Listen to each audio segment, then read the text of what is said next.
ሊቀ መዘምራን ቴዎድሮስ የተቀዳሚ ሙፍቲ ሐጂ ዑመር ኢድሪስ ሞት ይህንን ያህል ልብህን ሰብሮህ ካዘንክ እሳቸው እድሜያቸውን ጨርሰው በፈጣሪያቸው ተጠርተው ሄደዋል አይደል?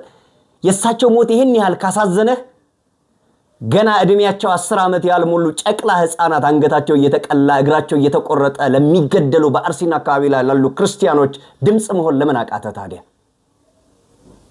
ነው ወይስ ከዚህ በፊት ጉባኤ ተጋብዘ በየቦታው ስትሄድ ሐጂ ሙፍቲ ነበሩ እንዴ አበል የሚከፍሉ እኮ እነዚህ ዛሬ እግራቸውን እጃቸውን አንገታቸውን ቤታቸውን ንብረታቸውን ህይወታቸውን እያጡ ያሉ ኦርቶዶክሳውያን ባለማህተቦች ክርስቲያኖች ናቸው እኮ። እኔ በግሌ ምንም ካንተ ጥላቻ የለኝም። ነገር ግን ልጋብዝ እስቲና አሁን አርሲ እንሂድ። እኛ 3 ቀን አርሲ ቆይተን መጣን። እዛ ያለውን የክርስቲያኖችን ስሜት ሲሰማህ ይገባሃል። ከቻላችሁ ድምጽ ሁኑ፣ ካልቻላችሁ ደግሞ አፋችሁን ዘግታችሁ ዝም በሉ። ቀን ይመጣል የሚያስተዛዝበን ቀን።